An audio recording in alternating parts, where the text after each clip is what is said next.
This is where the fun begins.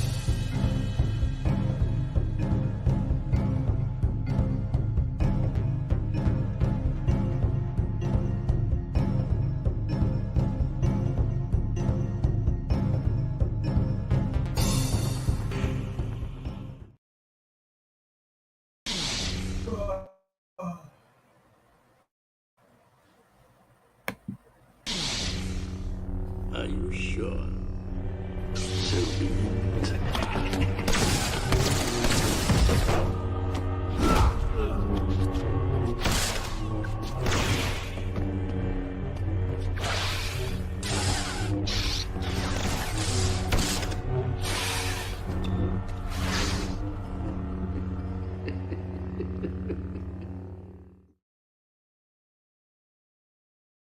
And I've always leaned towards if we're going to create something, we should check and see if it existed already to the fans, because it has way more value if we bring that in. And Right. it's like, why would I just replace it with something new? So if we're going to do an admiral, if we're going to do a big military leader, yeah, I could create a new guy, sure. But what about Thrawn? Thrawn is great. Thrawn is a character we all know. Thrawn has a lot of credibility. So then you ask yourself, is it right to use him? And can we use him in a way that's similar to the books? Or are we using him and it's going to go completely into left field? And there have been times when we wanted to use things from the EU, and I was like, yeah, but we can't use it that way, so why? I don't want to use it and change it. You know, I don't want to use it and make it something completely different. That's rude.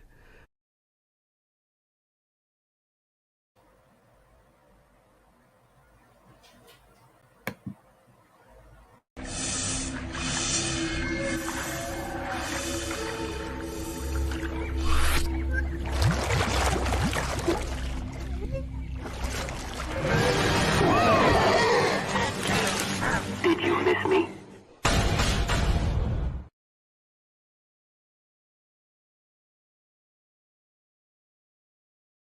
How are you guys doing? I am so happy to be here with my evening shows are Cantina nights, our Cantina night here. So thank you for joining me. So switching over from Calf Chat to Cantina night, and I'm so happy, but I still have my coffee.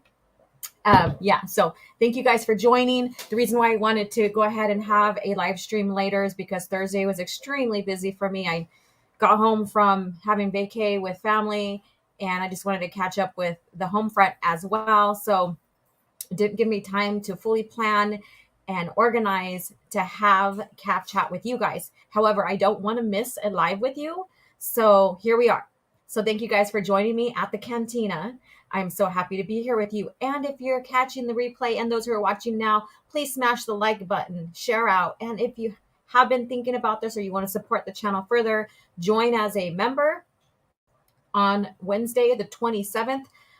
If you're a member of my channel and Open Airlock Policies channel, we are going to have a member chat only live our gathering on my channel here. It's the Hall of Nights. So come join us on that. Now is the perfect chance to join us, become a member, support the channels as well. We'll be sending out more information. In fact, stay tuned later today. I'll have all that information out for you guys. So stay tuned here. So thank you so much for joining me. Let me go ahead and adjust everything. Here we go. All right. So let's see who's here.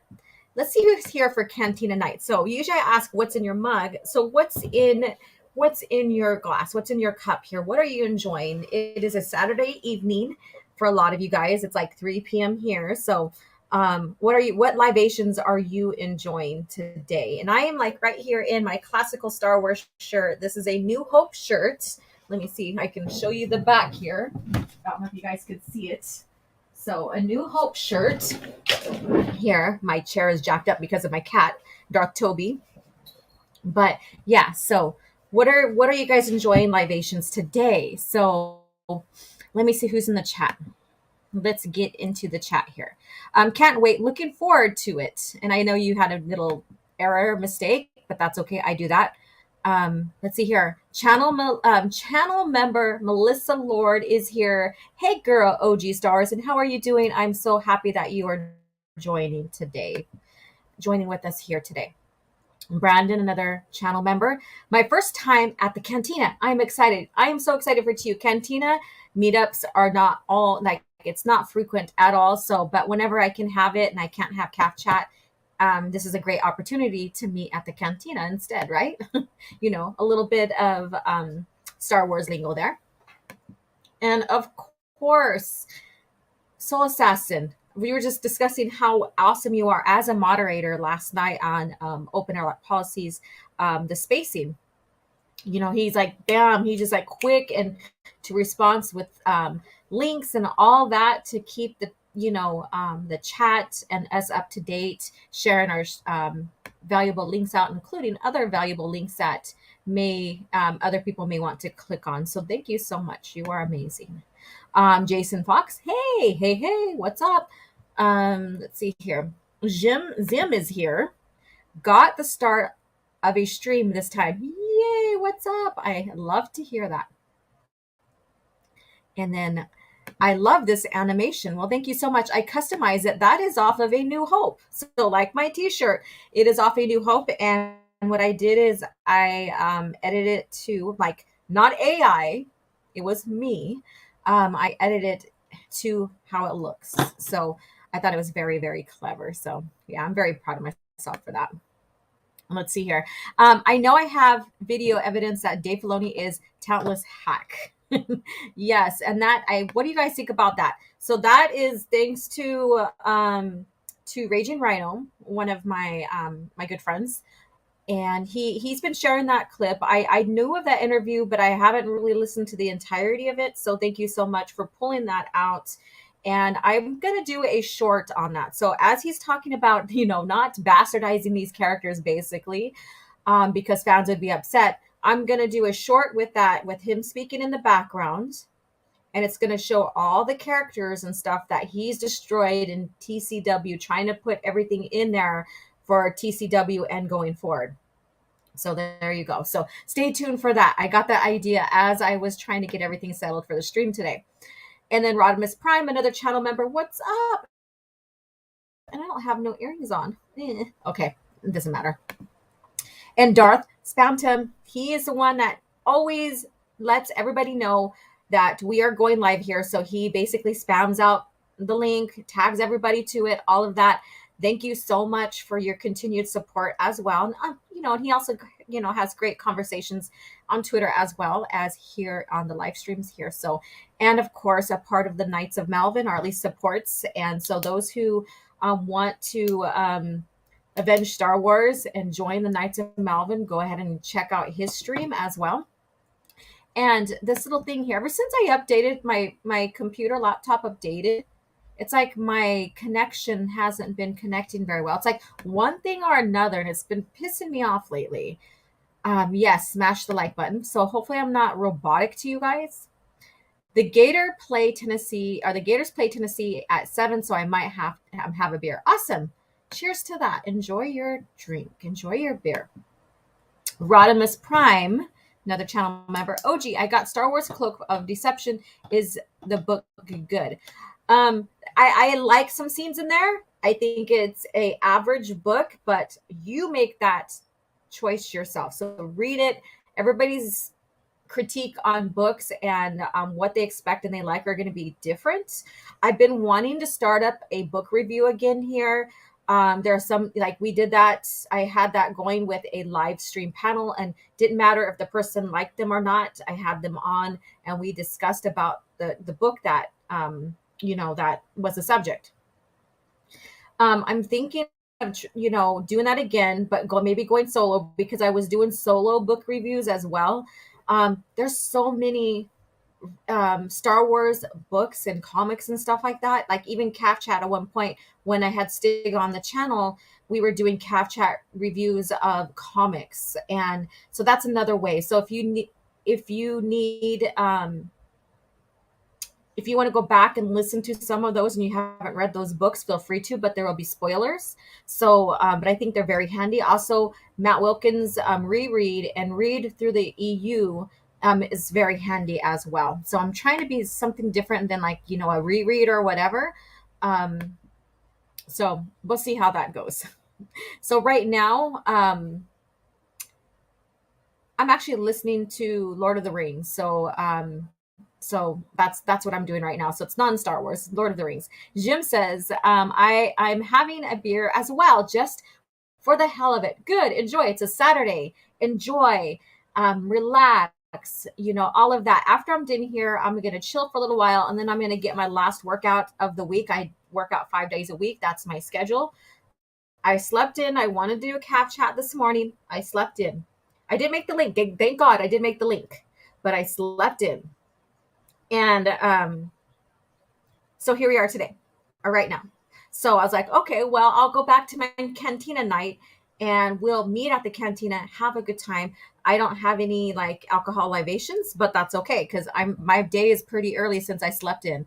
So I'm basically still been awake for about a few hours now. So Jag says, sorting and cataloging my personal library. I'm good for however long this stream can go. Awesome. Thank you. So about 2 hours. Like I said, I like to keep it in a cozy 2 hour, time frame so that we can discuss, have fun, all of that. And I'm not the one that likes to go too long in a sense for lives unless necessary. So if there's something that's very important that I'm covering, and there's a great discussion on that, then sometimes it will go over. So there's always that leeway. But I think a 2 hour is a good cushion that I prefer to keep everybody engaged. So I did have curls in my hair, but you can't even see nothing. My hair's dark shirt or black shirt here. Let's see here. Jim says, I was referring to the Dark Empire fan animation earlier. Oh, okay. All right. Sorry that I misunderstood you. All right. Star Wars title scroll on the back is awesome. Thank you so much. Let's see here. Yeah, sub to Raging Right. I'm scrolling down. I'm catching up. Yeah, so pretty cool guy. If you guys want to listen to his review with Anna, and I forgot who else was with him on the panel. I'm sorry, but go ahead and check that out. Iron Inquisitor, hey, what's up? Made it for the stream. I'm so glad. He's got a great channel. He does his extensive reviews, debunking a lot of anti-EU stuff or George stuff that they say that he's anti-EU kind of deal. So go check out his channel as well. We all have a common cause, whether we disagree or not in certain points. And the common cause is, the EU, the expanded universe. My platform is different than Iron's. And that's okay because we all have our unique differences, I guess you can say, and our unique focuses and stuff. Mine is preserving George Lucas era Star Wars, him as well, but he also gives out more information and maybe other information too. But check it out, support, and tell him I sent you. Sorry, my brain is still waking up.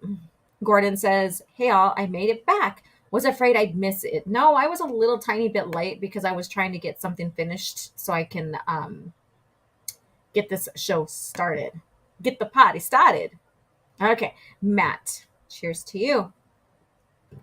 And Adega Outlaw, deuces. Let's see here. Okay, so I'm gonna finish scrolling down and let's converse with you guys. But today's show agenda is that we're doing part 3 of Exar Kun. So we're going to get into him evolving into a Sith, or his journey into Sithhood, I guess you could say.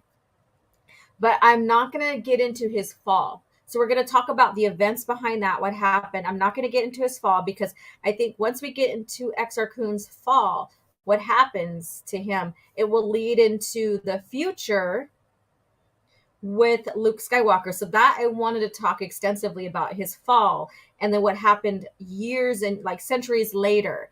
So we're going to talk about him now, his ascendance into a Sith, and what he was planning with that, what was going on with that. So if you follow me on my community page, and I keep on forgetting to put it in the community link here on YouTube, but if you follow me on my community page, I did share out the Mandalore's history of Exar Kun,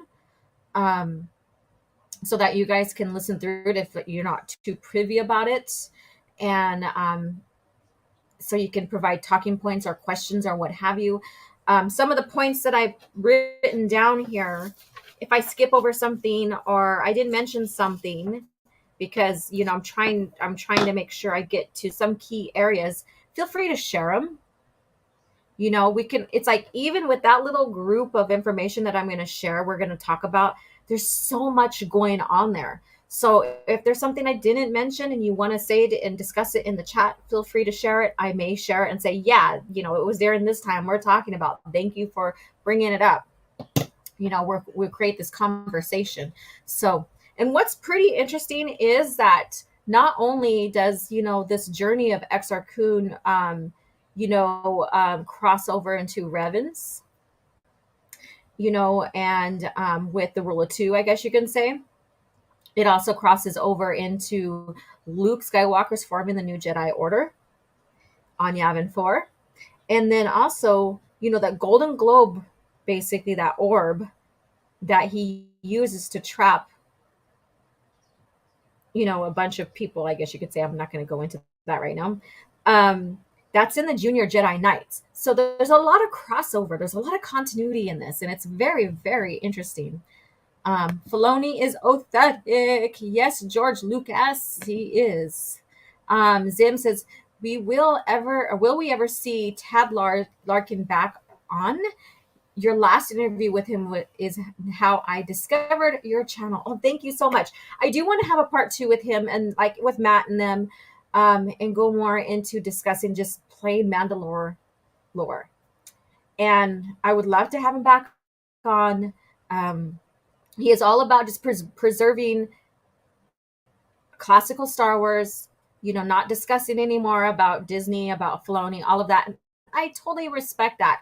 But he has a wealth of knowledge as well. He does such amazing history videos on Star Wars with his platform. It's worth a watch. It's worth a watch. So thank you so much.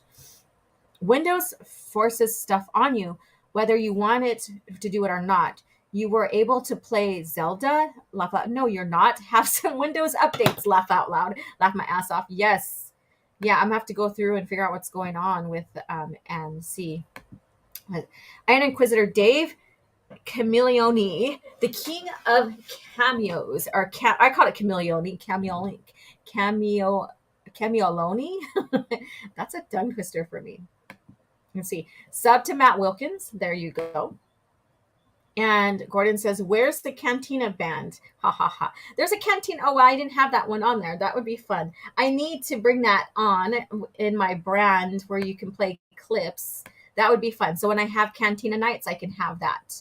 I do need to have different styles of intro clips in here. So when I'm beginning the show and it's Cantina nights, it'll be kind of similar to my Calf Chat one, but it will have maybe Cantina playing. I don't know. So thank you, Gordon, for inspiring me. There's so much I want to do for this channel. And it's like, let's write these notes down and let's find some time or whatever. So, but I do need to put what clip in here. We do have Lando's.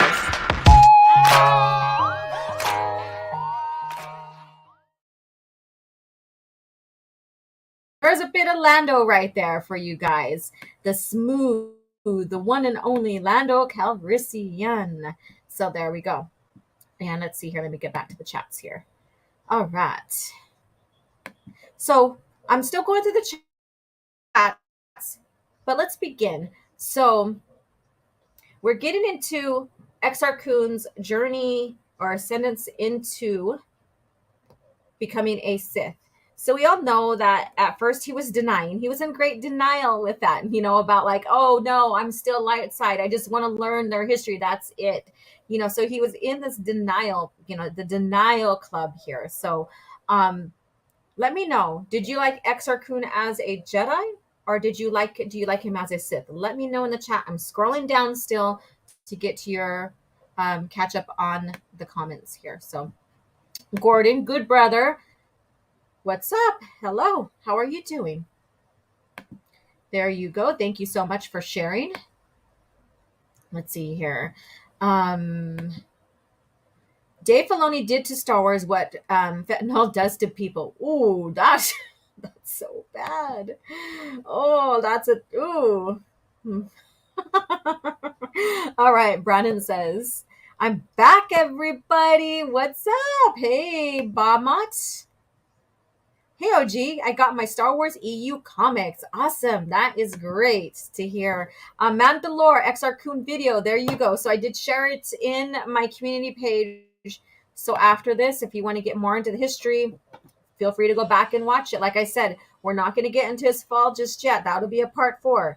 I should have done Revan in, different parts as well. So, but Exar Kun, yeah, I think he's very underrated. He's a very underrated character. Everybody talks about Revan and stuff more so than Exar Kun. Soul Assassin says Exar used the golden orb to trap Masasi children to make their parents loyal to him. Took Jason, Jaina, and Ikrit to free them. Correct.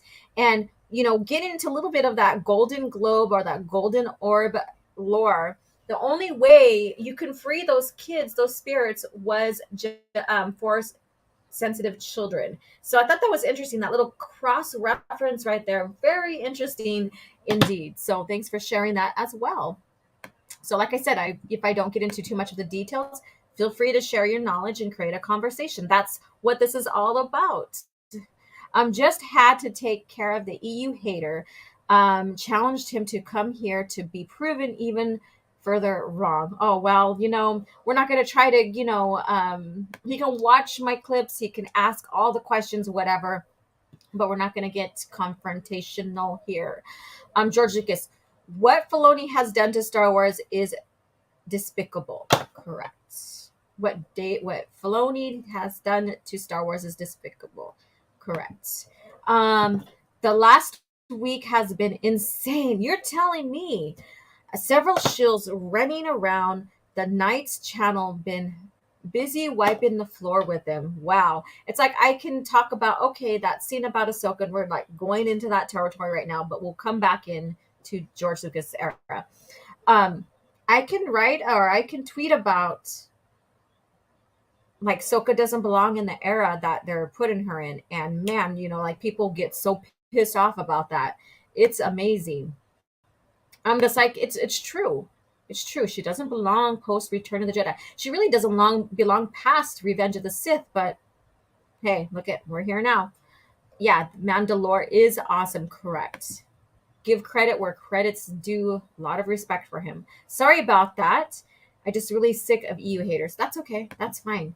I mean, point them to channels where they can learn. They don't have to have confrontation, but they can learn. Like Matt Wilkins has Defending the EU playlist that you can go click on, and he talks about how George Lucas honored the EU, all of that, and debunks all of these like Starlog quotes and stuff like that, just like Iron Inquisitor does.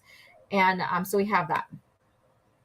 The sad thing about Exar Kun War is how Exar Kun's War is how it's not that fleshed out.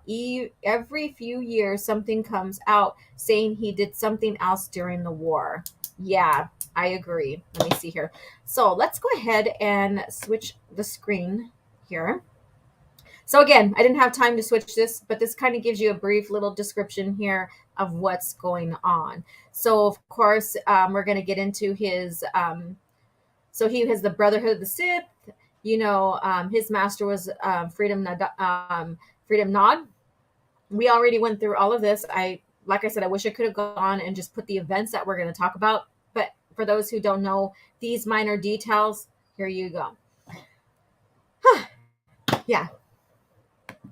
And Ahsoka doesn't belong at all, really, no. Like, this one thing that, I do agree with George on some things. I don't put him on a pedestal. I don't worship him like these Filoni people do. I find it very strange. Like, even now, like, looking up for Cringe Factor articles, there's so much anti-George. Like now Filoni does it better, or now Disney does it better than George. Blah blah blah blah. I'm like, what the hell? It's like you want it to be Star Wars. You want your Star Wars to be great, but bashing what came before, like George's mission, his story, all of this does not make your story great. It really makes it worse. Why? Because you're bashing the heart of Star Wars when you do that. You're bashing what came before, which then makes what you're trying to do even worse. So, with that being said, that's all I'm going to say on that for now. I do have an opinion. People get pissed off at my opinion, especially on Twitter. Like, when I retweet things and, it's in either in disagreement or correction or whatever, or expanding on what is being said, people think it's about hate, that I'm shaming the fans, that I'm making them feel bad about what they like. No, I cannot do that.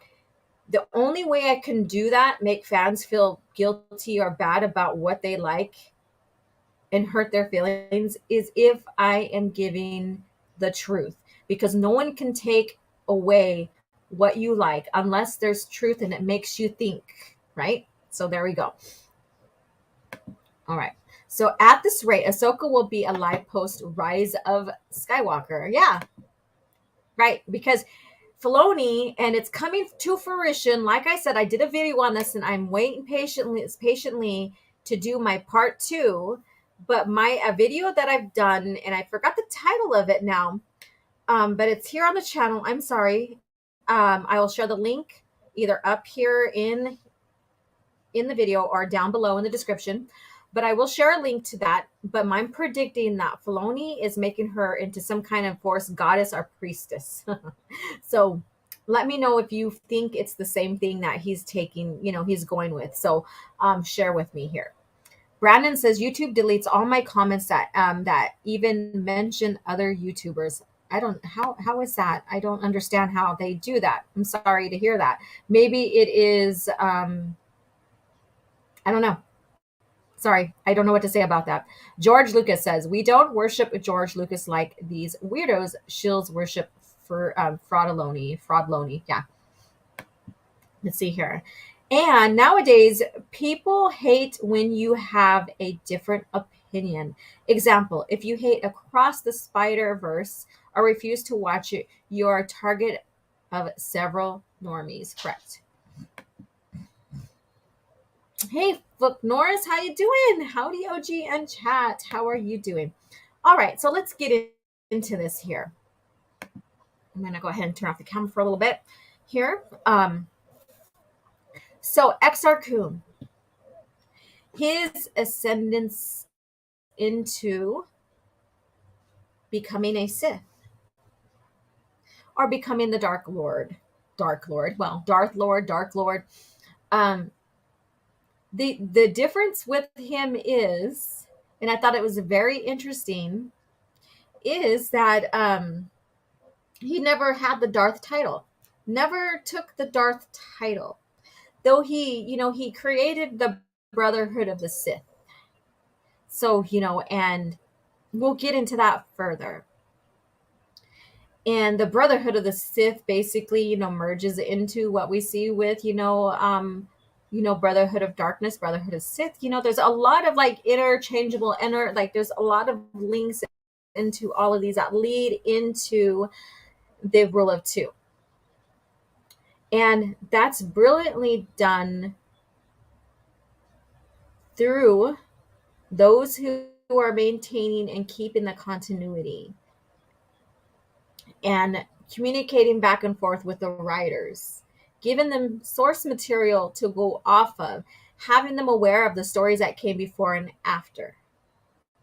That was Star Wars. That was Lucasfilm, 1976 to 2012. Well, we could say kind of it started slipping in 2008, because there's a period of time when George was just stepping away. It seemed like he was losing interest. His mind was being taken to providing or making other film projects and stuff himself. And so he started losing interest in a sense. But his company was there to keep track and try to correct all the mishaps that were going on with TCW and stuff. So we there's that history there. One day, maybe I'll do a video about that, when George Lucas started losing interest. And I think that losing interest too also went into why he gave in to Iger and sold the company.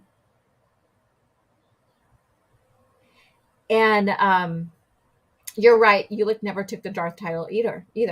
Iron. And so I think Iger basically sensed that, seen that, and that was another factor to why George sold. George realized that fans were still well into Star Wars, and so he wanted to make sure Star Wars stayed alive, I guess you could say, for future generations, because he's seen, I guess you could say, the power of the fandom, the interest in the fandom. And he wanted to retire. Again, going back to losing interest, wanting to move on and do other projects that was not Star Wars. And that was another bit of information he shared with the interview with Charlie Rose. Mind you, George seemed kind of naive in trust, because we already witnessed that with Filoni, right? And then so with that naive in trust, like that naivete, I guess you could say, he thought that Iger and Disney would take and honor Star Wars as he envisioned. And even Iger, shared that they disappointed, that they betrayed George in his memoirs. So that's an interesting topic that needs to be discussed, because everybody's like, oh, well, George just took the money. He's fine. He don't care. No, when you see him in the Harlem interview, you could tell he does care. You could tell he did care when he called them white slavers, I guess you could say. So there's that. So coming out of my little, spat about George Lucas right now, you could tell, like, pre-20, 2008, there was a lot of care going into the lore. You could still see that with the company when they were dealing with stories evolving in the EU, not TCW. I still say TCW is part of the EU. Filoni just threw a fit because he didn't want to be a part of the EU. But it's still EU material, I guess you could say, at the time when it was developing and stuff. But there was still care for it, because you could still see the cross references and authors keeping track of what stories came before and working with each other and all that. You could still see that. But with George, you could tell that he stepped away. He just started losing interest. He wanted to do his own things outside of Star Wars, all of that. So his creativity was going elsewhere, is what we'll say. And thank you right here. OG's Ahsoka Force Goddess video. Yes. And let's see here. The only God in Star Wars is George Lucas. And Darth Spantum, thank you so much for becoming a channel member. Thank you so much. And then again, right here, that's true. Like I said, that's true. He did not take the title either. They were the lords, but they did not take the title. A lot of them, like even Freedom Nod did not have the title. So a lot of them, like Old Republic, a lot of them didn't have the title Darth this or Darth that, but it doesn't mean that they weren't Sith. So Soul Assassin says Exar did not have a Darth title, but had the support from the ancient Sith lords, unlike the Empire in hiding at the time. Correct. And that's another thing. And I think I will discuss that one too next Cav Chat. There'll be a good discussion with Exar Kun's fall and the support of the ancient Sith versus the Empire in hiding. That in itself can be its own video, its own discussion for Cav Chat. So thank you for giving me that idea, Soul Assassin. Like, I vibe off of you guys. You guys, when you start talking about things that I'm presenting, that gives, you inspire me to, like, even with George Lucas and his losing interest, you inspire me to be like, oh, that could be a next discussion. Because when you take something and pull it out of the current discussion, you can get more into what was happened during that time with that topic. And it also expands, and you also realize how much continuity there is and how much they paid attention going back to Lucasfilm communicating, and George even communicating with the creatives that he brought in. So very interesting. Thank you so much for that. Seems like, and George says, seems like Lucas checked out around 2008. Correct. He did. And George was working on Red Tails and Indy. Correct. And that's another thing too, that will be, like I said, could be discussed, like presented in a video, his creativity going elsewhere, Red Tails, Indy, and other little projects, and also a new family coming in, because he eventually marries as well and wants to spend that time with his soon to be born baby and stuff like that, and yeah, it's an interesting bit of history of George right there that needs to be covered. Darth Bantam, selling Star Wars to a corporate like Disney was George Lucas' biggest mistake he ever made. Yes, I agree. And, like him hiring Filoni and then selling to Disney, like selling to Hollywood, because Disney is Hollywood. They own a lot in Hollywood. He basically became independent from Hollywood when he created Star Wars, because he wanted his own freedom. He didn't want the confinement of Hollywood. And so it's kind of irony here, right? Now that Star Wars is in the hands of Hollywood. So there you go. And Deuce is back to you. All right. And George even admits he just checks in once a week on TCW. Yes, there's that. There's an interview where he said that. And many people can't take that truth. It's so funny when you talk about it. Like he wasn't present. He gave Filoni the freedom. He gave directorship and all of that to Filoni, because he stepped away. Let's see here. Now, just imagine if he decided to go with Tartakovsky, like he decided to go with what Tartakovsky presented, because Tartakovsky was the first person that George went to for this bigger project for the Clone Wars. It wasn't Filoni. Filoni wasn't just this guy that he had in mind from the start. It was Tartakovsky. And I know we're getting off of Exar Kun. I'm sorry, you guys. I just wanted to add this bit. But he approached Tartakovsky. Genndy Tartakovsky was like, okay, if you allow me to do my own movie or show or movie, and me be the head of the creation part of Clone Wars series and bring in my people while I do my thing here, because he wanted to do a show or a movie for under Lucasfilm. And George turned that down. He wanted someone solely, I guess, to create and only focus on the Clone Wars. I guess that's all that's all I can think about what George was going on in his mind. I could be wrong, but that's what it seemed, because he did not go with Genndy's or Tartakovsky's proposal. And so we ended up with Filoni. So there we go. A little bit more history here, you guys, if you didn't know that. So I know, kind of depressing, isn't it? Because I mean, yeah, there's people who kind of like maybe did not like Tartakovsky's, his animation. But when you get down to the story of it, like you can watch it. And yes, I will have a watch party, channel members. I'm so sorry. I'm running on Indian time with that. Very, very late on that. But when you watch the Clone Wars, or not the Clone Wars, but Tartakovsky's Clone Wars, like even the scenes that doesn't have dialogue are compelling. They bring you into the story. That's great storytelling right there. So and these short clips that eventually became longer and longer because George started seeing the value of them, like it caught audiences' eyes. Like that was a gold mine in itself, thanks to Tartakovsky. So amazing stuff there. So, anyways, going back to Exar Kun, I just thought I'd go on that little bit there.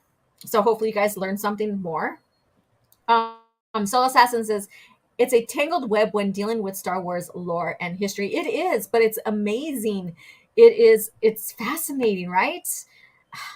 And we could discuss this and go off in many directions, even with Exar Kun's history, right? And I think we have.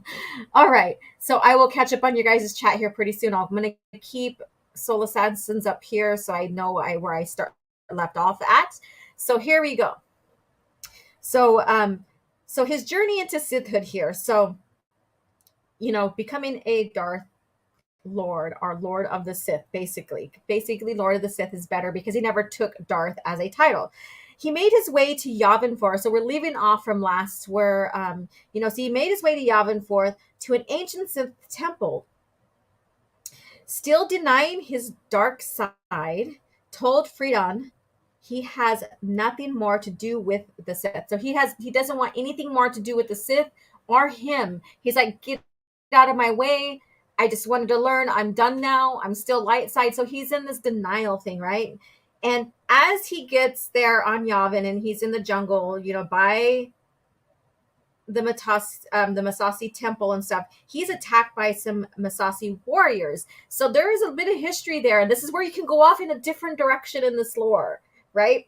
Like Soul Assassin says, it's a tangled web, or it's a huge web where you can go from one strand, and one strand can lead to another, and it can lead to another, blah, blah, blah. So these Masasi warriors are mutated descendants of Naga Sadao's followers. So just imagine that Sith alchemy where they can transform beings like animals or humans or whatever into something darker, creepier, all of that. So they are descendants of Naga Sadao's followers. Very interesting. So that's one thing. I don't know if Mandalore did a video on the Masasi warriors and how they evolved from how they were changed through Sith alchemy. So I don't know if that's a thing, but if he did, I'll share that in both my community pages here on YouTube and on Twitter, so you guys can get more into that if you did not know that bit of history. In defeat, so they defeated him. So I'm not getting too much into details. Like I said, we're coming up on the hour already. Or no, actually I started a little late, so we're almost there. About another 20 minutes here. We got Cringe Factor, which is not going to be a long talk. So we can still get into this since I've went on different discussions with George and Filoni and Ahsoka and all that. Okay, so he was defeated. So in defeat, he was taken to the temple priest Zithmaner. So I don't know how to pronounce that, Zithmaner or whatever his name is, and that priest basically had Exar Kun taken to the Temple of Fire for blood sacrifice because he felt how strong Exar Kun was in the Force. He felt the dark side. He was very intrigued, and he's like, let's send him up to the gods. Let's sacrifice him. Let's do a blood sacrifice, right? And so when Exar Kun started defending himself even more, he was using the light side, which was not gaining him any ground whatsoever. And he had the priest had the Sith worm, Wyrm, so worm, attack Kun, and Nod basically was like talking to him, and stuff, saying, use the dark side, use what you learned already to save yourself. And finally, Exar Kun gives in to that. He uses the dark side. He uses what he learned, all of that, to save himself. And from there, he basically claimed the Sith amulet for himself. So again, he went in, got attacked. He was using the light side to protect himself, to defend himself. Nad was like, this is not cutting it, dude. You need to use the dark side. And he eventually does, and then he basically takes control of the Sith amulet. And that's another bit of history there that could be discussed elsewhere. The Sith amulet during that time. So let me see what you guys have to say. Okay, I'm going to scroll down. I know you guys were talking amongst each other and stuff like that about corporation and stuff here. Disney, yeah, and Vertical Horizons. Hello, how are you doing? I see you. Let me go ahead and just go here. So, hello, what's up? Disney CEO Bob Iger deceived George, leading him on to thinking that they would use George's statements that's why George installed KK in the deal, because he trusted KK. There's a lot of things. Like I said, he was very naive with, trusting and stuff. So why couldn't we've gotten a follow-up to the masterpiece that was 2003 Clone Wars? Well, that was the intent. And this is what happened. And then within the discussion with Filoni, George is like, hey, let's give Anakin a Padawan. And everybody should know how I feel about that. I disagreed with George on that for very, very, since the inception of Ahsoka into the lore. Okay, George Lucas says, Tartakovsky Clone Wars micro series is a masterpiece. Let's see here. And yes, and then Christopher Maynard, hello, I see you too. So I do have other people coming in. 18 beautiful souls here. Thank you guys for coming in and supporting the channel and hanging out with me here in the Cantina. Christopher Maynard, facts, Disney effing sucks. Yeah. Let's see, best iteration of General Grievous besides Revenge of the Sith. Correct, I agree. Let me go ahead and scroll down. I know you guys were all discussing about George and all of this stuff here.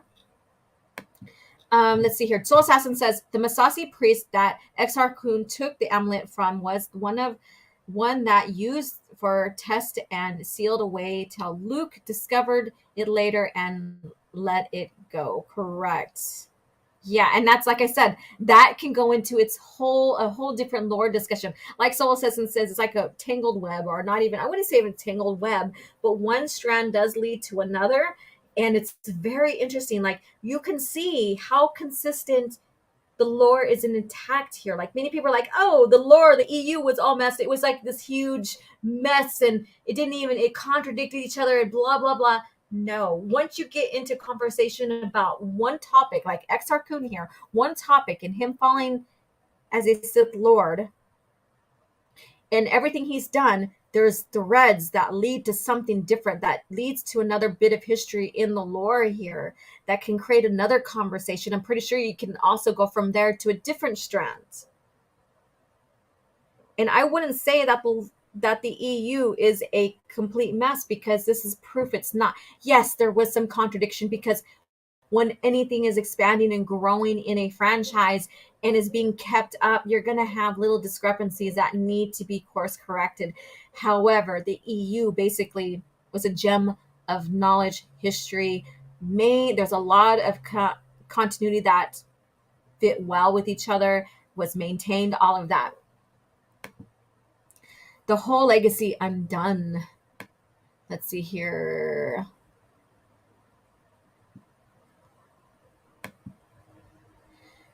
I didn't know Masasis were a subspecies of Sith Tale red cross current. There you go. Like I said, there's a huge expansion. Like when one author's like, oh, I like this bit of history. Can I expand on it? Like their history, blah, blah, blah. Talking with Lucasfilm continuity keepers, right? And they're like, sure, now let's go ahead and discuss it with George. Where do we want to take them? One example of that is like when the new Jedi Order came out, they're like, let's use the Sith. And George is like, nope. And so that's how the Vaughn came into play. So there's a lot of this, like George is like, nope, yes, here's my ideas.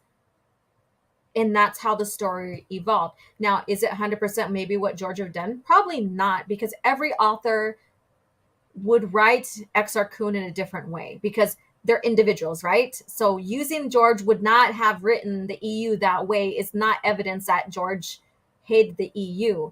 It's just truth that George would probably have gone in a different, slightly different direction or presented the character slightly different than another author.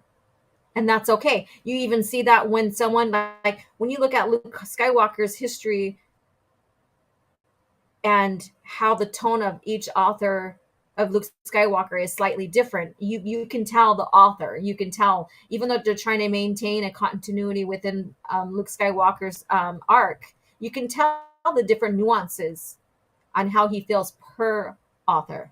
So some people are like, I hate this author and how they presented Luke Skywalker versus how this author really, really got Luke Skywalker. So you're going to have the difference there.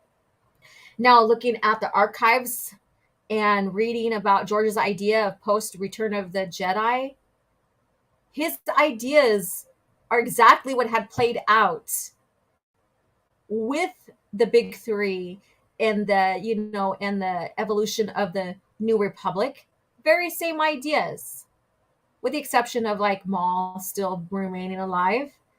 And then having Darth Talon because he loved the concept of her. Mind you, he did read, right? He did read the source material, I guess you could say.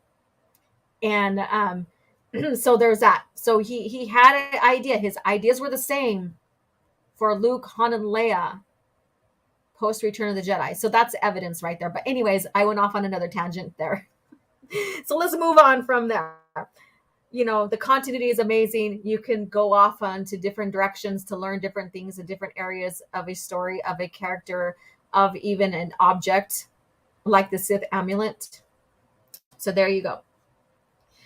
So bringing down the galactic order. So we're getting into an event here. So, Exar Kun claimed the amulet. He started coming to terms with the power that's going to give him, how he is now becoming a Sith Lord, how basically, the ancient Sith basically approved of him. They were like, yes, and stuff like that. So with all of that evolution of Exar Kun and him becoming a Sith Lord and all of that, he now wants to take down the galactic order here. So, but before this event happens, he does stay on Yavin. He does build control with the Sith amulet. Now he has control of all the Masasi, all of that. He kills all of Sadow's followers and stuff like that. And now he wants to go ahead and go and finish off all of Freedom Nod's followers and students or whatever like that. And that's where he comes to find Caldroma. So, and that's how they become partners, I guess you can say, partners in crime. So let me see what you guys have to say before I move on and we further go into the story here. Let's see here.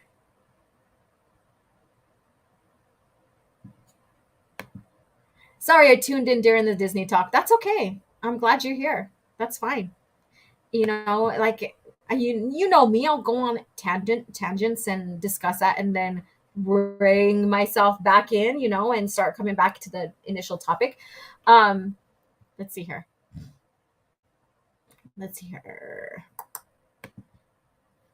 And let's see here. Everybody's all gonk, hello. So if I miss someone and you're coming in, hello.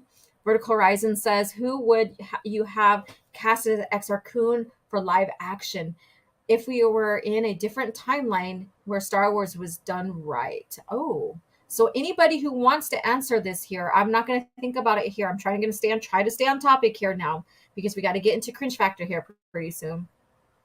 For those in the chat, who would you cast as Exar Kun in live action?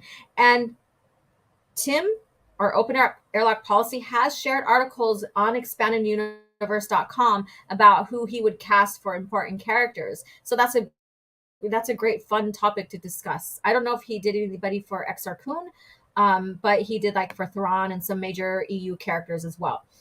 So please share below, you guys. please share in the chat. Brandon says the expanded universe was one of the most beautiful things to ever exist in fiction. Marvel can eat its heart out. Well, see, that's the thing. George did a lot of things that were new in concept, in a sense. Not saying that his concept of keeping one history and continuity is was new back, or a new concept and stuff, but I think he and his company really made people notice. And that's what got people into the EU, because people want to know what happened with the big three after Return of the Jedi. Then after the PT happened, they want to know what happened with, Anakin and all the story with Vader, all of that, and what happened way before, so, George again struck gold with his having his company pay special attention to continuity, creating and expanding the history of Star Wars. It's an amazing thing. EU is based, I agree. And then smash the like and consider becoming a channel member. Yes, thank you, Soul. Darth says the expanded universe is and always will be the real Star Wars canon. Let's see here. Most of EU is like a jigsaw puzzle where one piece can stand alone on their own, but also fit together with only a few discrepancies here and there. And even those usually got addressed sooner or later. Correct. So retcons are not a bad thing, and some people also misconceive what a retcon is as well. Like it's a bad thing, and I'm not going to go too much into that. Exar Kun is a cautionary tale and a danger if one tries to learn from it. Yeah. And it's amazing how these nuances are put in these stories of different characters, all of that. Let's see here.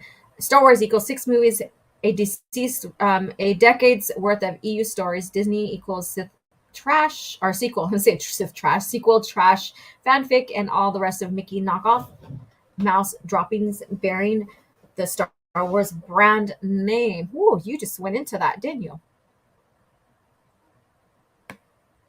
Let's see here. And we have D Nice Gamer as well. Hail OGN chat. Hey, how are you doing? Henry Cavill for Kun. Really? Let me see here. I could possibly see that. There's a lot of resemblance with that. So what do you guys think? I think Soul Assassin's the only one that answered that. Let's see here. Cavill as Kun would be epic. My pick would be Ray Stevenson. Ray is wasted in Ahsoka, but has the screen presence for Kun. I know, and may he rest in peace. I mean, he passed away after that, so that's unfortunate, and all of that. All right, so let's get into bringing the galaxy, or bringing down the galactic order. So basically, he went in to destroy all of Naga Sadow's followers, and along with Freedom Nods, and with all of that, he basically, make a short story or a long story short, within that time frame, he comes across Quell Droma, and they fight, and they're fighting each other. And I believe, from what I remember, and correct me if I'm wrong, Quell Droma has the sister amulet, I guess you could say, to the Sith amulet. And as they're fighting, they're matched in technique, all of that, skills, all of that. And so basically, Nad basically tells him to knock it's Ragnos, sorry. Marco Ragnos, he basically, I'm going to rewind here. So Exar Kun disposes of Keto, but he's not dead. And he, of course, dueled Keldroma. Marco Ragnos appears and orders them to stop fighting each other. He's like, knock it off, knock your shit off, basically. If you ever watched Thunderheart with old Sam Helper, and I don't know if you guys have watched that movie, Thunderheart, but he's basically, they're two fighting, they're two arguing, these two men. And the elder comes out and says, knock it off, you act like a couple old women. So that's what I get in my mind whenever I read someone, breaking up a fight. So that's why I refer to that, knock it off. um,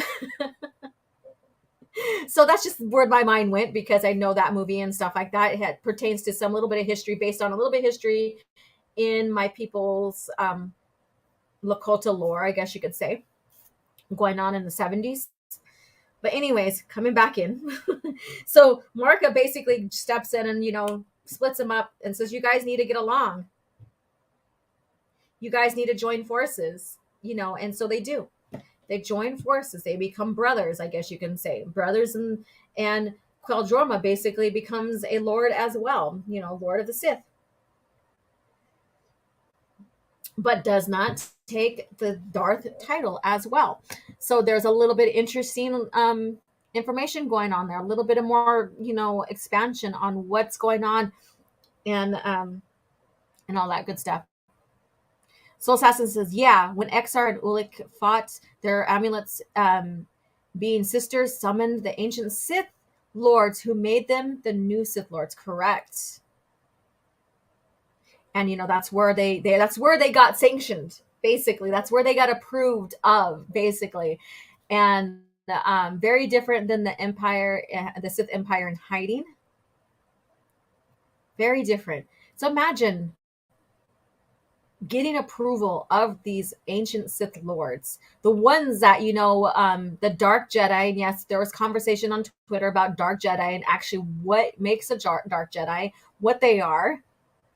Well, when you had the big schism of the Jedi splitting, and the Dark Jedi being exiled, and basically their ship becoming in ruins, and they get abandoned on Ziost or Korriban or both or something like that. Anyways, but they all went to those two planets and basically enslaved. They became these Force gods, I guess you could say, to the Sith. So the Sith became enslaved, but also they started interbreeding between them and stuff like that. A lot of shit was going on during that time. Another conversation for another time for all of that. And that's how the Sith became. Eventually, the Sith species were breeded out of existence. And now you have the Sith culture, the Sith order. Kind of like with the Mandalorians. That's similar in many ways. Because the Mandalorians were basically the Tong, I guess, and they used to exist on Coruscant, the planet Coruscant, and they found the planet they call Mandalore. That in itself has its own little history there. Their species eventually became extinct, but the culture behind it that was left behind, an adoption policy of, expanding your tribe and making it stronger, I guess you can say, was part of that. So the Sith Lords basically over time just became an order, a culture, a way of life, a philosophy. And because of that, Sith alchemy and stuff like that, and using and following the Sith ways, that's why your eyes turned the color they turned. A Dark Jedi doesn't have that type of training, doesn't have that type of culture, I guess you can say. So their eyes don't turn. They're just following the dark side. This is like the dark side on crack. That's all I can explain the Sith lore, the Sith order, and the culture and all of that. It's like the dark side on crack. Your eyes change color and all that. So people are like, what the hell? What are you talking about, Alora? So, yeah. And no, this is not Harry Potter. This is not Harry Potter whatsoever. Let's see here. Yeah. Yeah, Harry Potter is no match for the Sith Lords. Let's see here. Dark Jedi only serve themselves. Correct. They only serve themselves, not the goal like the Sith who use them. Right. And so you have like these Dark Jedi that they recruit and they become assassins, acolytes, Inquisitors. They're not Sith. They're not trained to be Sith or any of that. They are just used as tools, and that's a huge difference.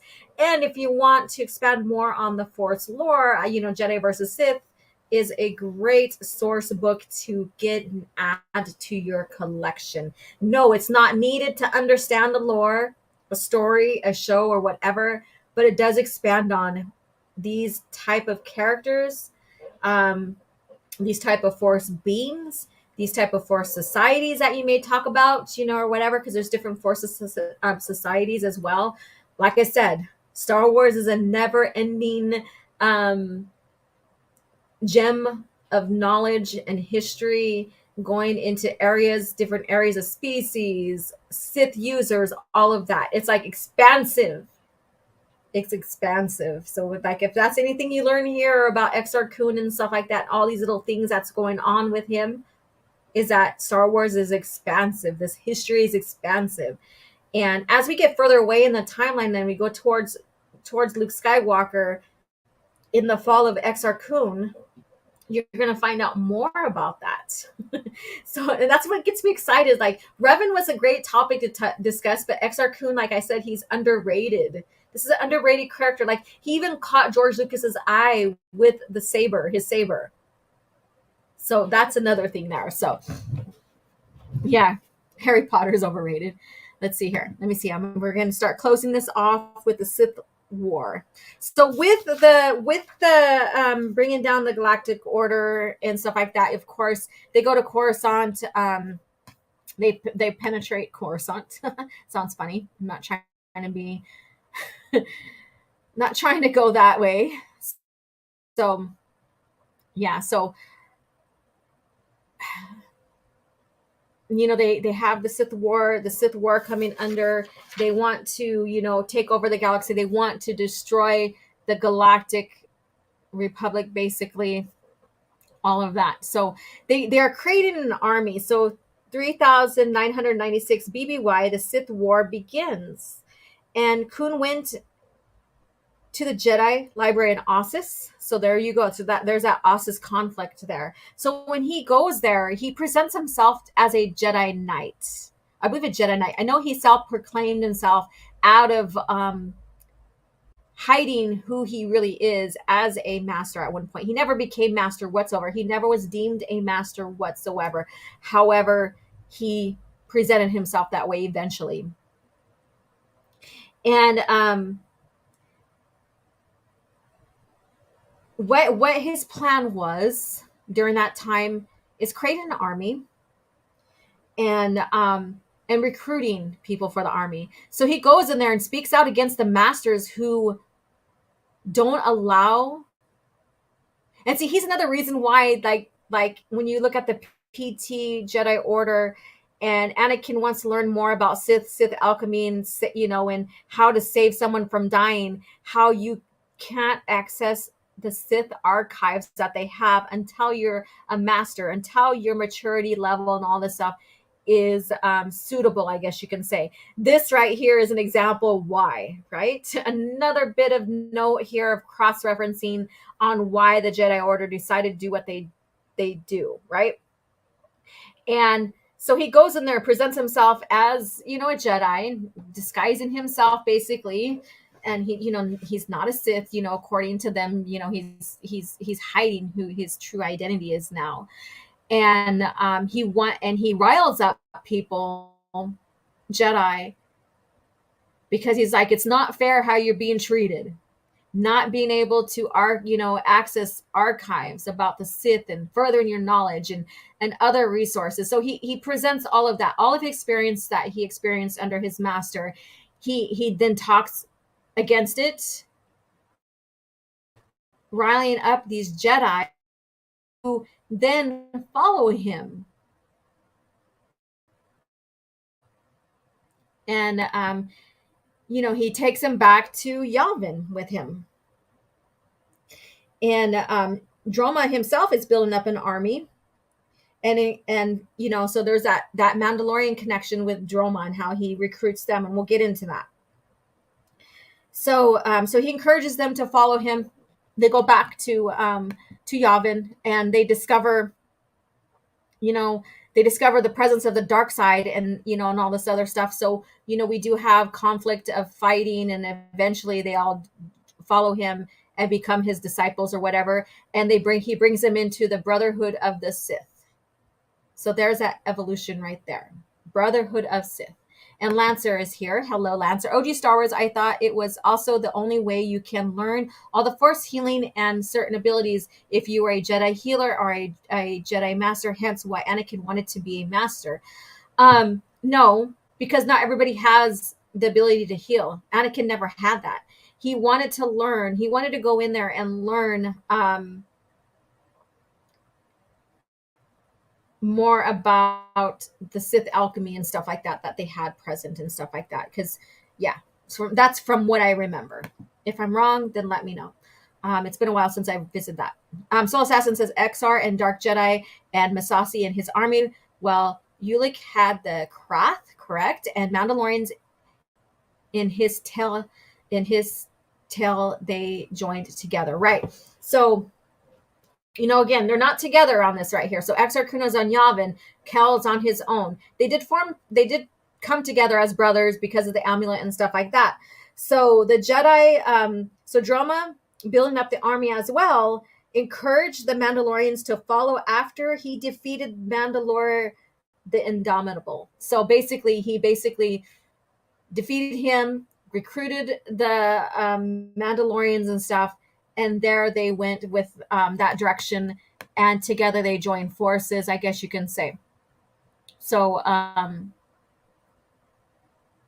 and that's, so creating the Sith War right here. So let me see here. But a lot going on during that time. And then it also goes back and reflects back into Revan as well. So like I said, back in Revan, when we were discussing Revan's arc, the Mandalorians, in a sense, didn't know that they were being led by a Sith Lord, right? So they thought that they were, and so they were being used as tools, is what I'm trying to say.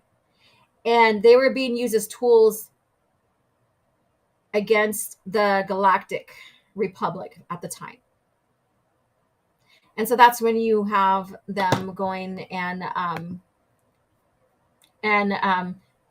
going to Coruscant and creating, I guess you could say, chaos at the Senate. So, there's a lot to, like I said, there's a lot going on here. So, and so, basically the Exar Kun with the corrupted Jedi left Yavin 4, and they began their mission. And from there to, like, Kel Droma had the Mandalorians on their side as well.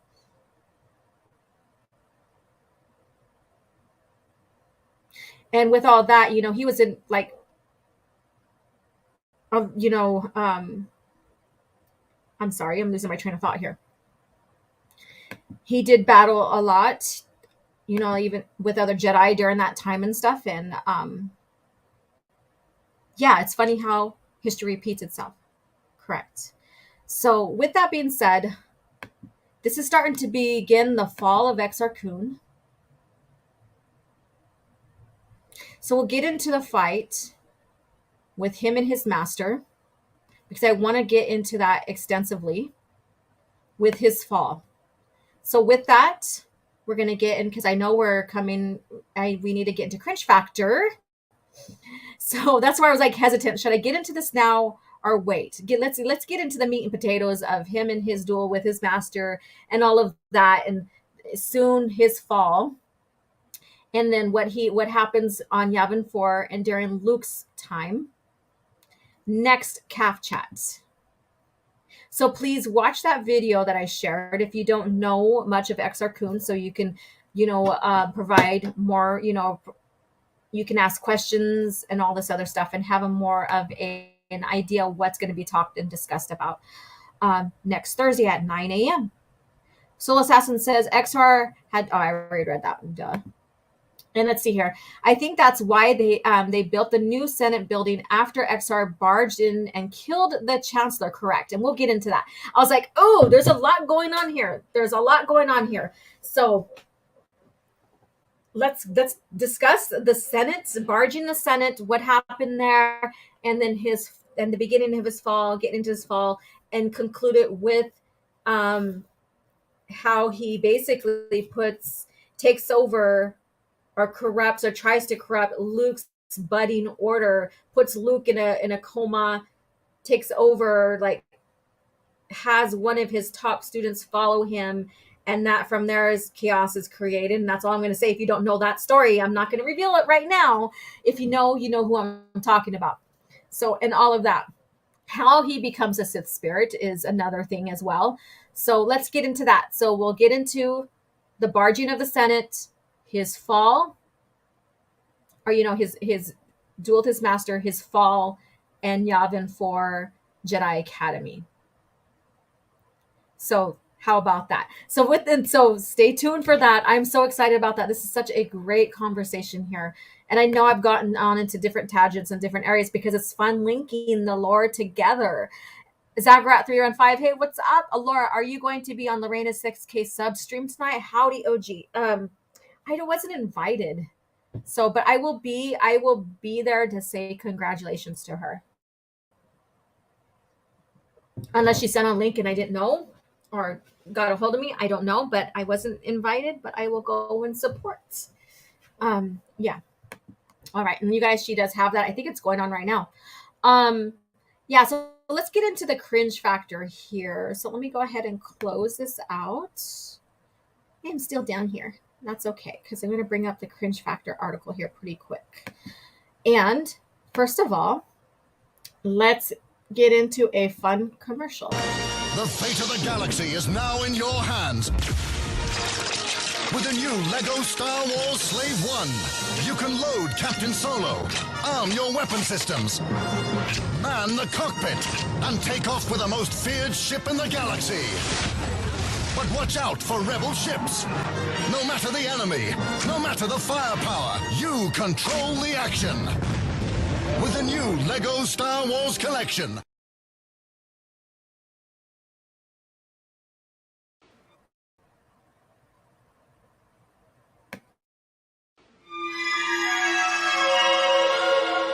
So uncivilized.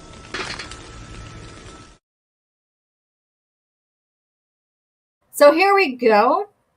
So we're getting into cringe factor. So I shared a bit of possible candidates, and I know Soul Assassin has been sharing a lot with me as well. So I still may use some of those for next Thursday or this coming Thursday. But I did share this. Disney Star Wars can now do lightsaber duels George Lucas could only dream of. So I didn't share the whole context of this article here, but with this title alone, what does this make you feel or think? I would say think, not feel. So what does this make you think about? Disney's Star Wars can now do lightsaber duels George Lucas could only dream of. And we're going to get into this article on why they're presenting this and if this is a misleading title or not. Usually are, or whatever. But,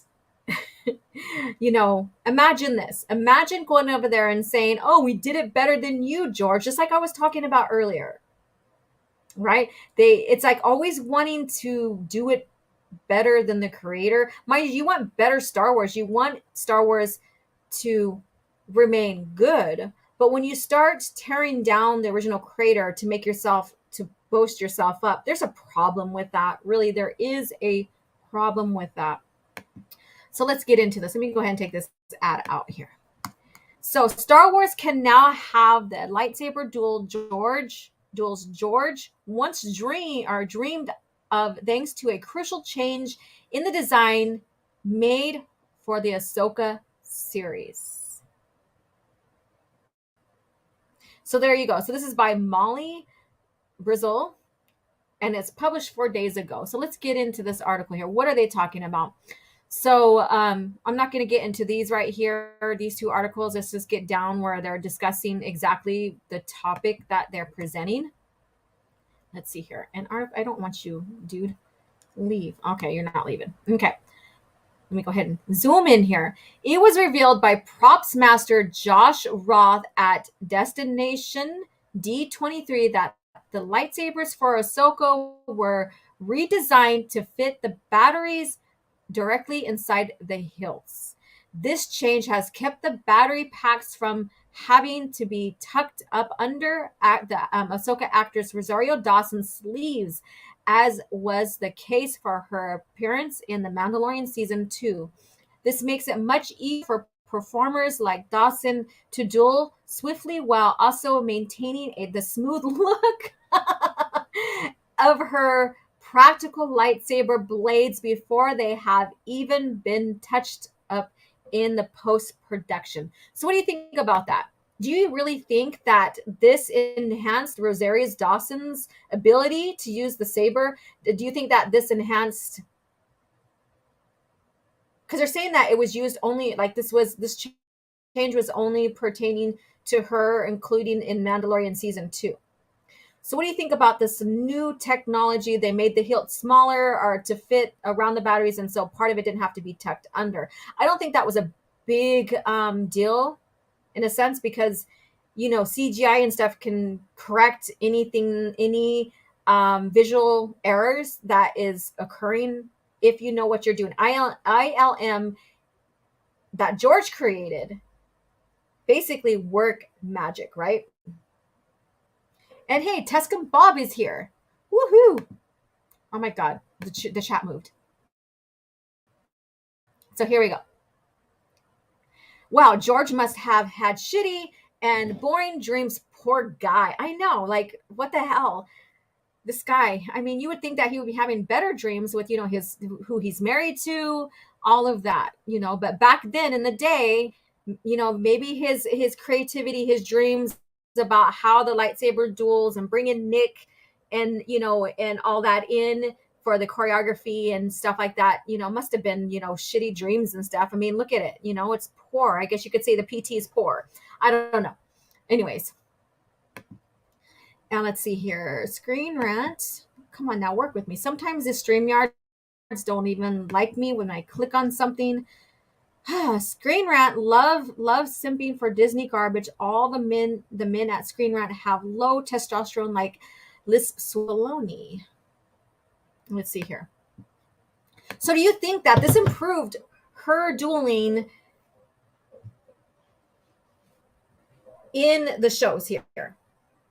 When you seen, if you have seen the duel between her and Anakin / Vader or her and Hayden, it still looks terrible. Like, she still looks terrible. She is clunky, slow, kind of remnants of Rey or Daisy Ridley's like swinging the bat type deal. And then when you look at Hayden, he has better control.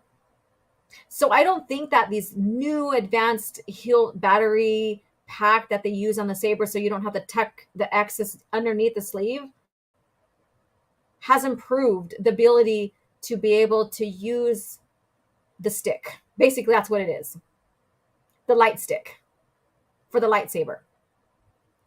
You know, the reason why Hayden looked so much better, and the poor guy had to slow down for her because she couldn't even swing the lightsaber. Really, she was too slow. So he had to slow down for her in a sense.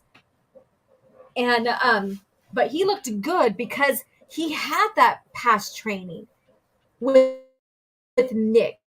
Him and Ewan, like days, like more than 8 hours a day, from dawn to dusk. And if you can find the interview about that, their preparation with Nick for Revenge of the Sith, right? And for other scenes too.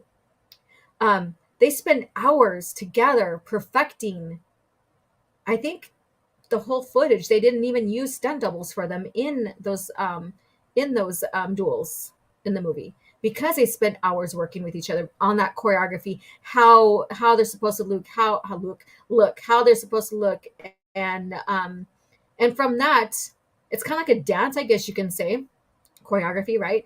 So learning to pivot at the right time, move, swing, making it convincing. So imagine using a stick and all that maybe the hilt is slightly different than what they're saying, or they're trying to say that George Lucas's hilts for his sticks, for his sabers, because you know that they use ILM to create the glow and stuff on the lightsabers, right? So that was edited in later, obviously. So when you look at the hilts that were presented, like these actual hilts of these sabers, like they had boxes of them. They look like the actual hilts. Like if you were gonna buy a replica, it was the same thing. So I don't know, and I wish I would have went and did the research on this. I didn't even think about it until now. Like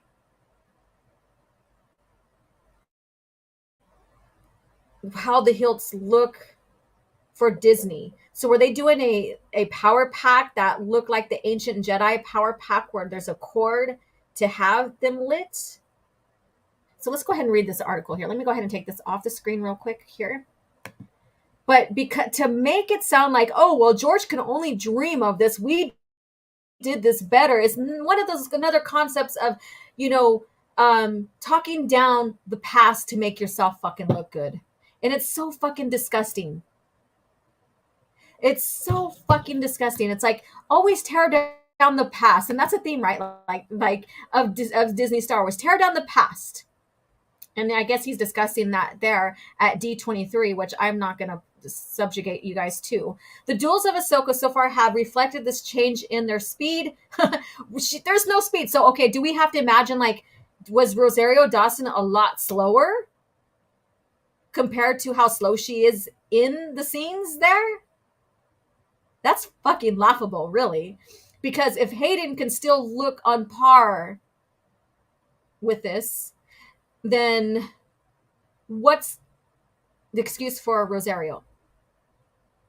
So far, all the lightsaber fights have been impressive, and the quick speed of them has been a major part of the reason why.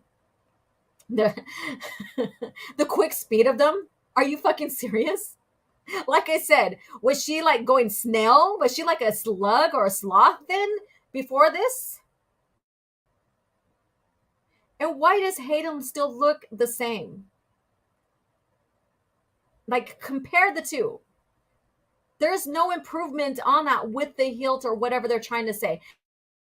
This practical change by Star Wars for Ahsoka then paves the way for all the future lightsaber fights of the franchise to look just as smooth and swift as they do in the series. Lucas was able to achieve the speed in the prequel trilogy, but now the new technology can maintain the that while increasing the quality. So they're saying it increased the speed, that it never was done like that before. They were slow and clanky in George, and he can only imagine them being faster and blah, blah, blah. But now they go back and say Lucas was able to achieve the speed in the prequel trilogy. So what the fuck is it here? And then so it can also maintain that while increasing the quality of the blade's appearance. Well, the blade is nothing that's been changed. It's just the hilt. That's what they were saying here. The hilt was changed, not the blade. So what is it? Was it the hilt that was changed so that they can handle it better without excess being tucked under their sleeves? Or was it the blade? Because eventually you got to use IML. You have to edit in the glow of them as well, unless that they're saying that there's added glow. Let's see here. This happy medium has finally created the lightsaber fights of Lucas's original dream.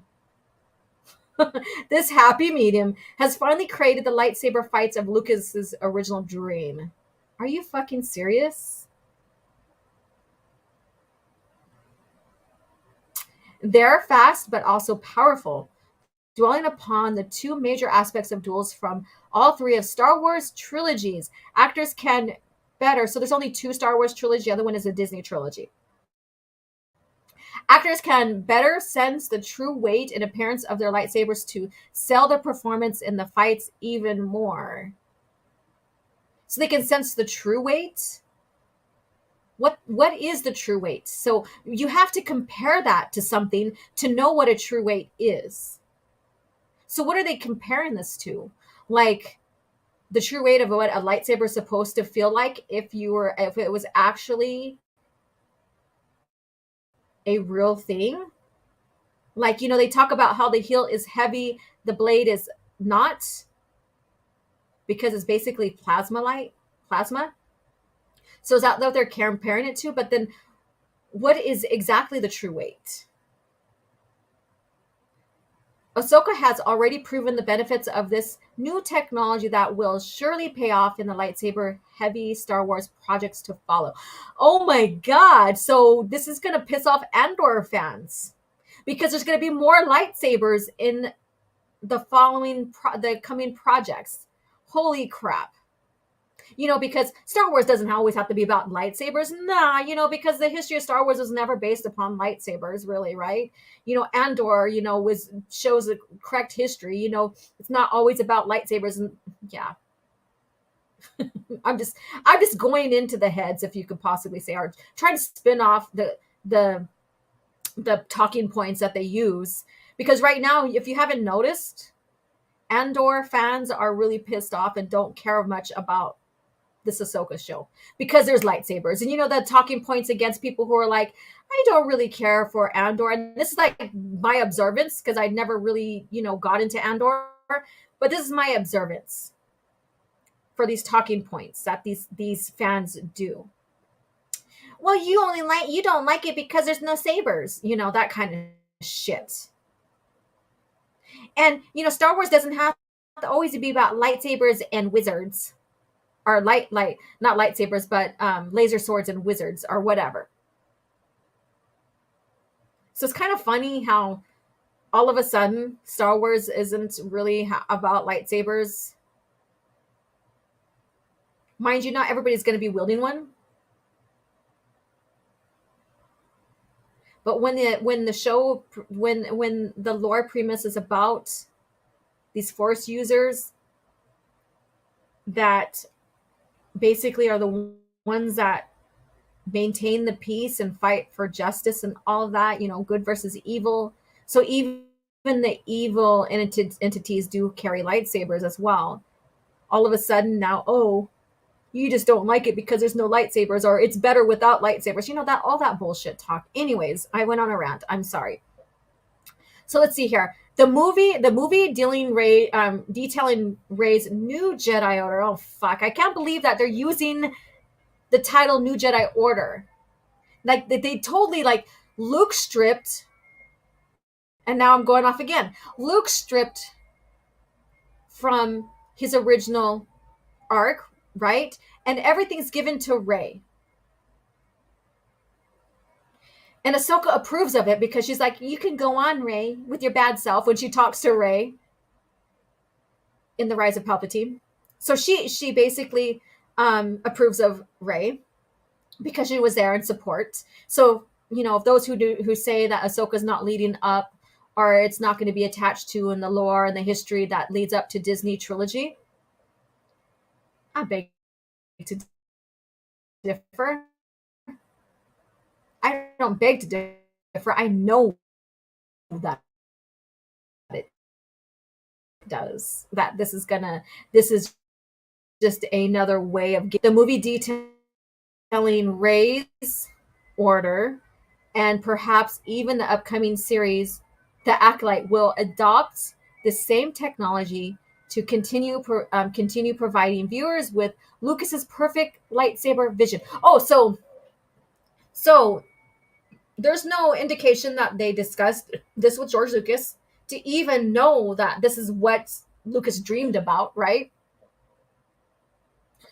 So if they're going off of what he revealed with bringing in specialists to create such epic scenes by creating choreography through Nick and all this other stuff and extensive training, if they're going off that as Lucas's dream, well, then his dream already fruitioned. He already shared that with us. Whether the lightsabers had, a light source cord attached to it, or the hilts were a little bit clunky or whatever, Ewan and Hayden and even others like Christopher already shared, and even Ian already shared the brilliance of Lucas, and his dream. And it wasn't clunky.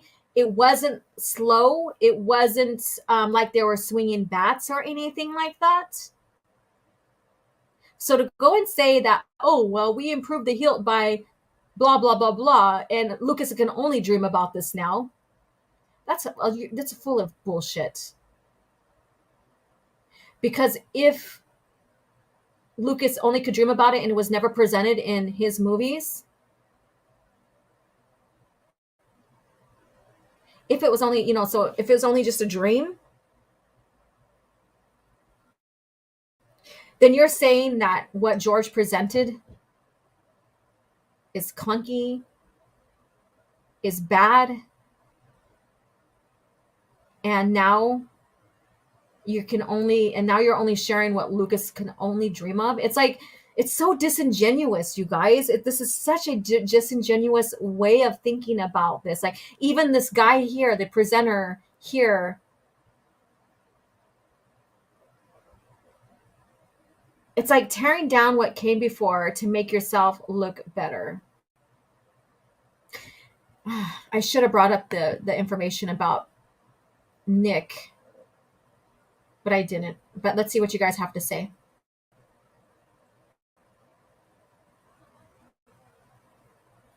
Let me see what you guys have to say. I think I could build better sabers at a smaller budget than them. They are just being stupid and at this point, correct. Surprise Dave would be against tucking.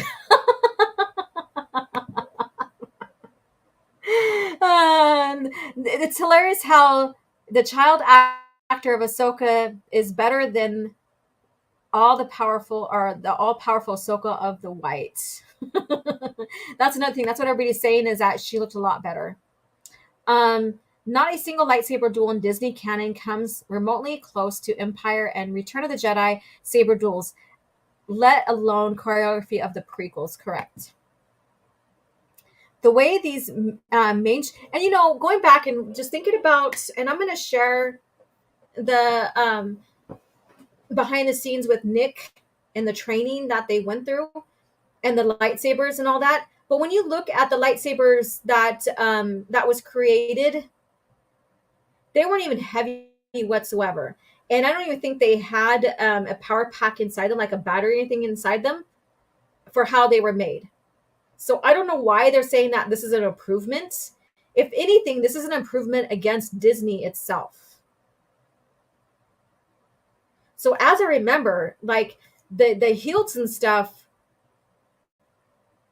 were very light. Like the hilt and the saber were very light. So they're trying to say, okay, well, the hilt of Lucas's time was very light, so we went ahead and made it heavy so that they can feel how it feels, blah, blah, blah, blah. Well, when you're dealing with a hilt or a stick that has this hilt, I guess you can say, that's supposed to be a lightsaber and stuff, that's easy to turn, that's not heavy and stuff, you're going to have swifter turns, you're going to have and you're going to be smoother with the swings, the twirl, all of that, because the hilt is not that heavy whatsoever. Now, having a heavy hilt, yeah, it's going to build muscle and stuff like that, but it's also going to make it difficult for someone who doesn't have that much muscle, like a woman. Sorry, I'm going there because biology is different in a male and a woman. So if the hilt is a lot heavier and she's trying to control it and twirl it and stuff, that's going to be more difficult than, say, Hayden.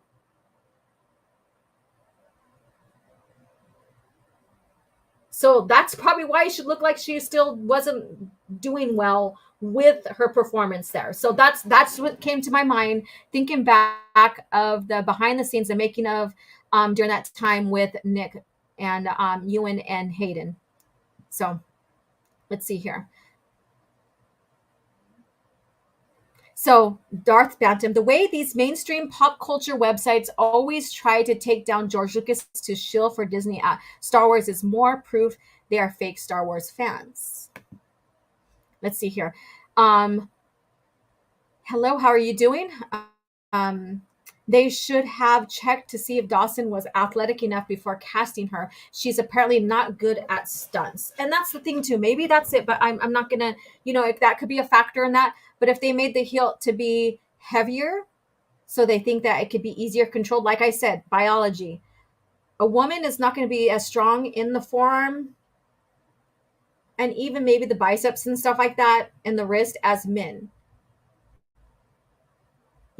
There's biology factor, muscle factor, all of that.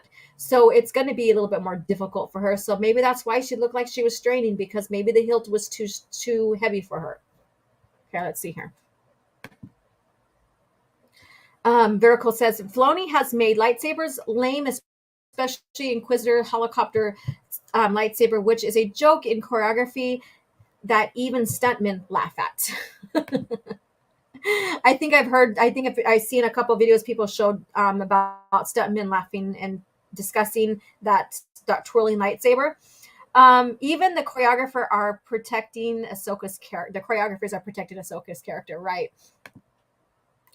And Nick Gallard has a YouTube channel that he uploads training videos on. Yeah, you're gonna, bring that up, share it with us. I'd like to see that as well. Maybe we can discuss that a little bit more next CAF chat. Although Exar Kun's next part 4 is going to be a long discussion. So, but I would love to have that so we can discuss that. Disney wouldn't give Tamara Morrison a personal trainer. I assume they didn't want to pay actors to do a fight training either. Cheap and lazy. There you go. You did share it. So there you go. And let's see here. Dead Christopher Lee can move faster than Rosario Dawson. There you go. You got a point there. Leave it to Tuscan Bob to come in. Yeah, look at that. With those heavy points there. On point. All right. Filoni loves lowering standards like his testosterone levels. All right, Nick Gullard's YouTube right here. So interview right there. Thank you so much for sharing that as well. So like I said, I come to the conclusion now, like remembering about the making of with Nick and the training and how they discussed how they made the lightsabers and stuff like that, and how easy and quick it was. Yes, they were light, but they needed them to be light so they could effectively use them. Like I said, with a woman, we have different muscular, we are built differently. So we have, our muscles are different. Our strength is different, all of that, than men. So again, like I said, with her, if the hilt is heavier, like just imagine holding a weight, like a woman holding a weight versus a man. So a 5-pound weight is different between a man and woman. How that may be, how the weight bearing may be for a man versus a woman. Men work a lot with their hands, usually. Like this coming generation, I don't know anymore, but men work. They have that perception of, that's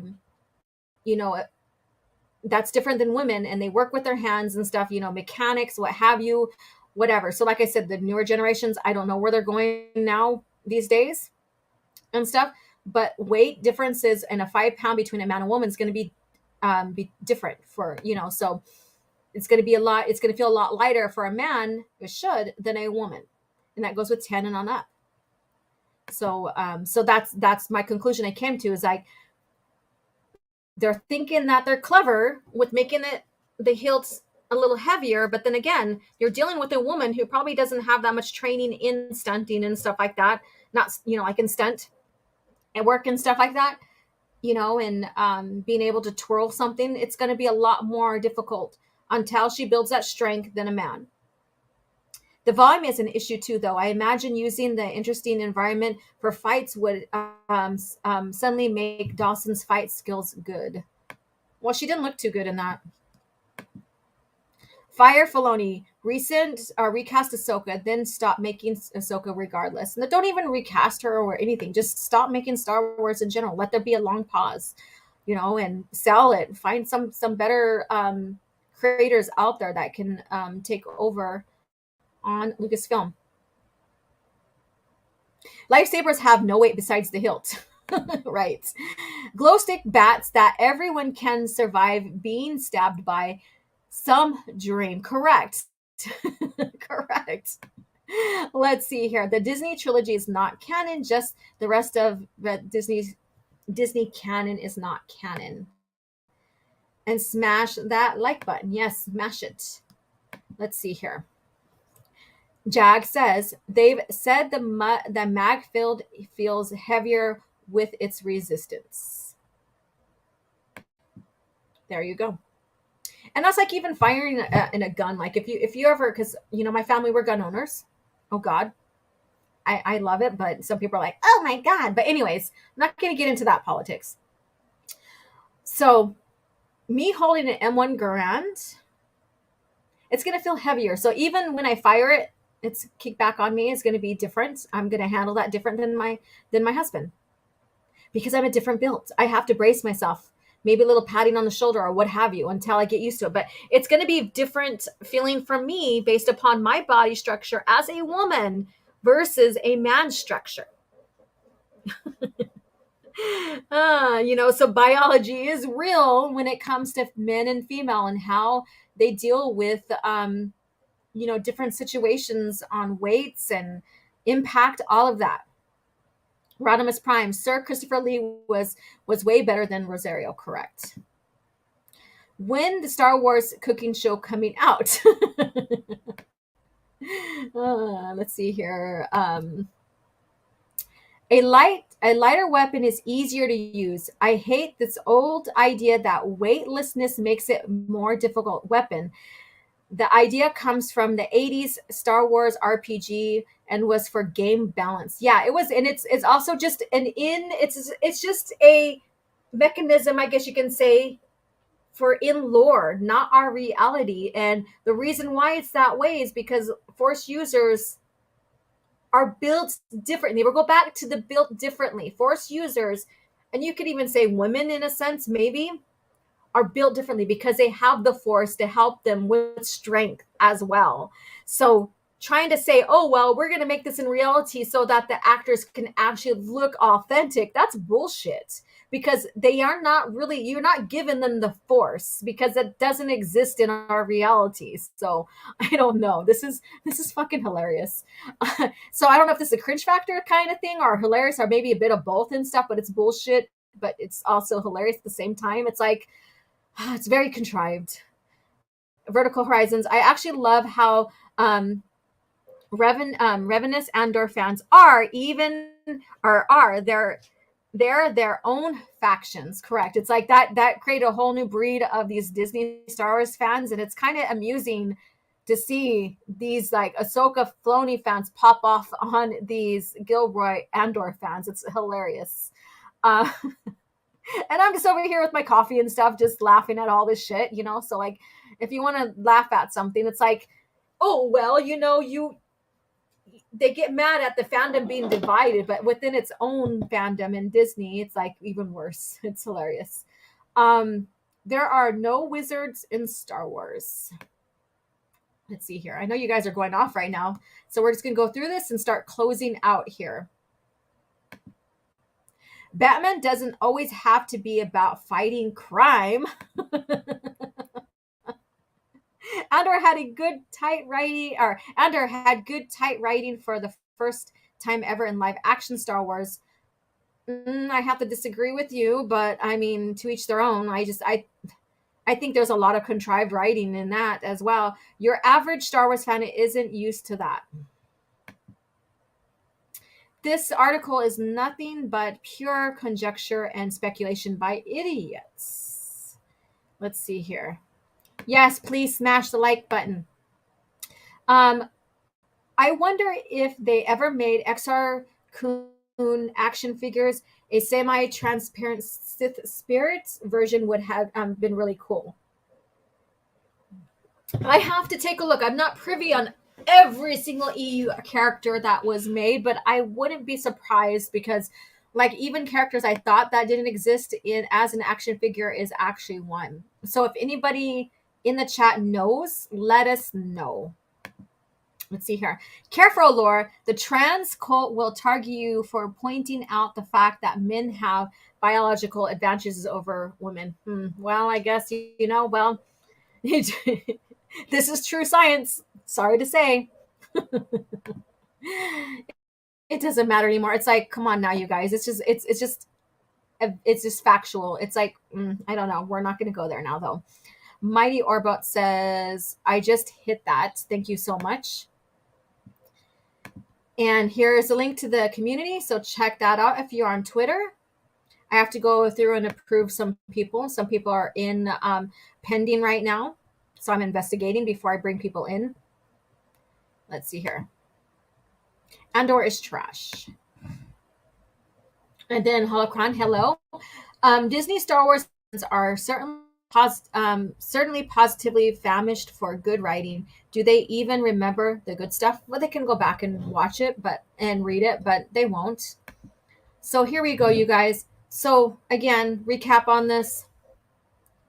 Complete bullshit, cringe factor article, of course. Thinking that you have to make the hilt heavier, what have you. I think they are being disingenuous with this, making themselves look smarter than what George Lucas to prop themselves up. The same old story, just a different subject, I guess you can say. And the thing is like, okay, I'm going to go back to make sure that I'm talking factual about this. But from what I've seen with the PT, the hilts were easy to make. They had their molds. So if it was broken or lost or whatever, they recreated them. They painted them real quick. Wasn't that bad whatsoever. Easier for them to use. So I'm thinking they're talking against their own hilts that they made for their Disney production of Star Wars. And being disingenuous, saying that they are making something that George can only dream about. Which, again, propping up the new by tearing down the old. That's all. And claiming that it makes it easier for these actors and actresses to use in the long run. And I presented biology, man versus woman on strength to counter this. So whatever you guys feel about this, you could share your own opinions about this, what have you. If you're catching the replay and you're coming to the end of this, please let me know what you think about this. I'm not going to say Phil, because Phil, don't put your emotions. Go at it with a logical perspective here, not emotional. Emotional is where you can kind of go off to being irrational and not so logical. So what do you guys think about this? Let me know. Share it down in the comments if you're catching the replay. And again, you can catch me here on Thursday mornings, 9 a.m. We'll resume back on Thursday. Cantina Nights is not always a Saturday. It's just another time frame if I cannot do calf chats and I have to reschedule. So, and if it has to be during the evening times, then it's Canteen Night. So thank you guys for joining me for Canteen Night as well.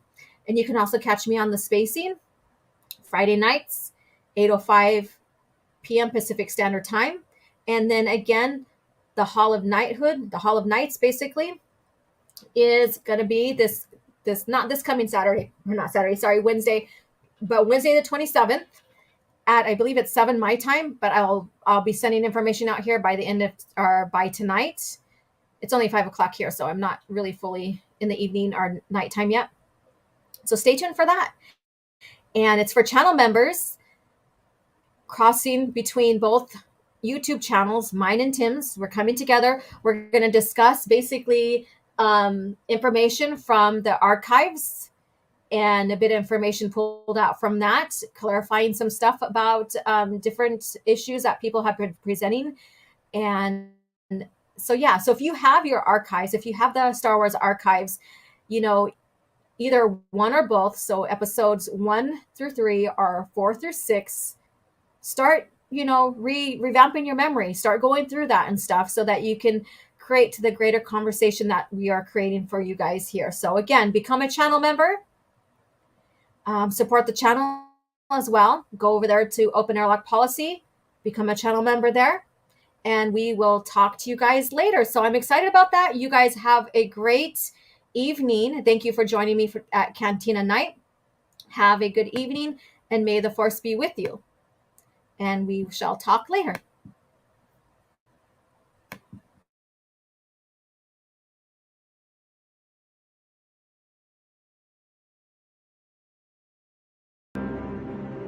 I have fought the worst of all wars and witnessed the redemption of evil. I have seen balance restored to the Force. But order can turn to chaos, as it did when I was born. Now, with my loved ones and my loyal allies, I face a new challenge unlike any before. And I'm not sure at this time we can win. Star Wars Vector Prime by R.A. Salvatore, the first novel of the new Jedi Order.